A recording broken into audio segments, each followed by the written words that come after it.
अगर अस्थमा आपकी समस्या है और आप चाय पीने के शौकीन हैं तो ध्यान रखिएगा, चाहे आप कोई भी ट्रीटमेंट ले रहे हो, आपकी अस्थमा की समस्या में कुछ खास रिलीफ आपको देखने को नहीं मिलेगा।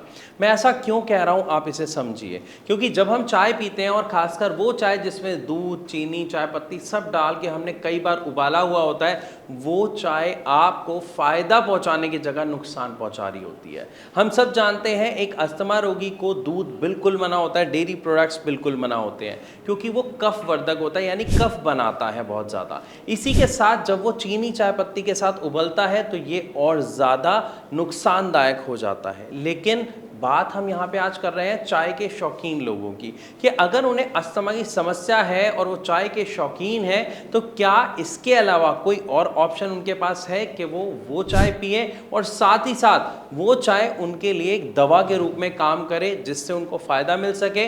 तो मैं बिल्कुल बताऊंगा, हाँ ऐसी चाय है। एक नहीं, दो नहीं, तीन नहीं, चार नहीं, 5 तरीके की ऐसी चाय है जिनका सेवन आप करके अपने अस्थमा के सिम्टम्स को न केवल कंट्रोल कर सकते हो बल्कि एक हेल्दी लाइफ भी जी सकते हो। तो चलिए शुरू करते हैं आज की वीडियो और जानते हैं ऐसी कौन सी चाय है जो एक अस्थमा रोगी पी के एक हेल्दी लाइफ जी सकता है और अपनी अस्थमा की समस्या को कम कर सकता है। सबसे पहले इसमें अगर हम बात करेंगे तो बात है मुलेठी की चाय। यानी आप मुलेठी लीजिए, थोड़ा सा उसे कूट लीजिए, पानी में उबालें, पानी उबालने के बाद उसमें आप गुड़ या शहद का प्रयोग करें और उसका सेवन करें।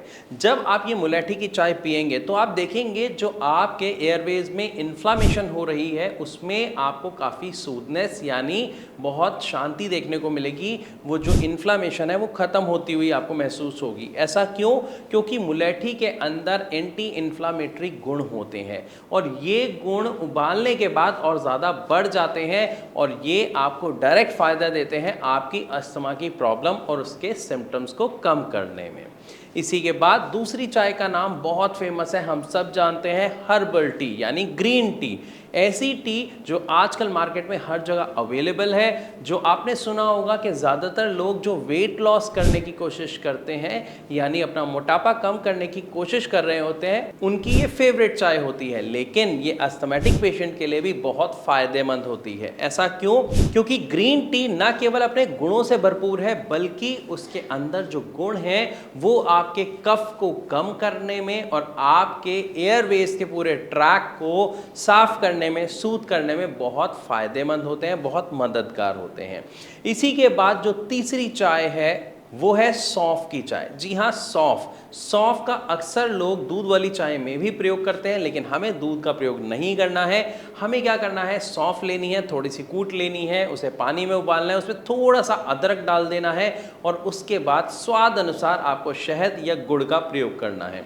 इसके बाद इसे छान लीजिए और आप इसे चाय की तरह पी सकते हैं। ये न केवल स्वाद में बहुत अच्छी लगती है ज़्यादातर लोगों को, बल्कि इससे होने वाले जो फ़ायदे हैं वो ज़्यादातर लोगों को पता ही नहीं होते। ये आपके डाइजेशन को अच्छा करती है, साथ ही साथ आपकी गट प्रॉब्लम को ख़त्म करती है एंड इनफैक्ट आपके एयरवेज में जो इन्फ्लामेशन है उसको शांत करने में ये बहुत मददगार साबित होती है, जिसकी वजह से बहुत सारे लोगों को बहुत ही जल्द इससे राहत मिलनी शुरू हो जाती है। तो आप खुद सोचिए, दूध की चाय के बजाय जो चाय मैं आपको बता रहा हूँ, बदल कर अगर आप इन चाय का सेवन करेंगे, न केवल अपने अस्थमा के साइन एंड सिम्टम्स को कम कर सकते हैं, समस्याओं को कम कर सकते हैं, बल्कि आप अपनी इस समस्या से काफ़ी हद तक निजात पा सकते हैं। लेकिन एक बात का खास तौर पर ख्याल रखें कि ये केवल घरेलू उपाय हैं। इनको करके आप अपनी समस्या को कुछ हद तक कंट्रोल कर सकते हैं। उसे अगर आप जड़ से ख़त्म करना चाहते हैं, एक हेल्दी लाइफ जीना चाहते हैं, तो उसके लिए आपको एक राइट ट्रीटमेंट की ज़रूरत है। और राइट ट्रीटमेंट पर यहाँ पर मैं आपको बताना चाहूँगा कि जितने भी होम्योपैथिक मेडिसिन होते हैं वो सबसे बेस्ट होते हैं। रीज़न, कोई साइड इफ़ेक्ट नहीं होता। जब पेशेंट हमारे यानी भारत होम्योपैथी में आते हैं तो हम पेशेंट की समस्या को जानते हैं, उसके बारे में बात करते हैं, उसके रूट कॉज पर पहुंचते हैं और उस रूट कॉज के अकॉर्डिंग उनकी दवा बनाई जाती है यानी कस्टमाइज की जाती है।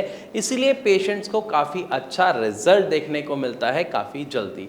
हो सकता है आपके मन में कोई सवाल हो तो आप अपना सवाल अभी नीचे दिए गए नंबर पर कॉल करके भारत होम्योपैथी के डॉक्टर से डायरेक्ट पूछ सकते हैं, या फिर आप कमेंट के द्वारा भी अपना सवाल हम तक पहुंचा सकते हैं। वीडियो अच्छी लगी हो तो लाइक ज़रूर करें। ऐसी और वीडियोज़ के लिए हमारे चैनल को सब्सक्राइब करना बिल्कुल ना भूलें। मिलूंगा आपसे अपनी अगली वीडियो में, तब तक के लिए नमस्कार।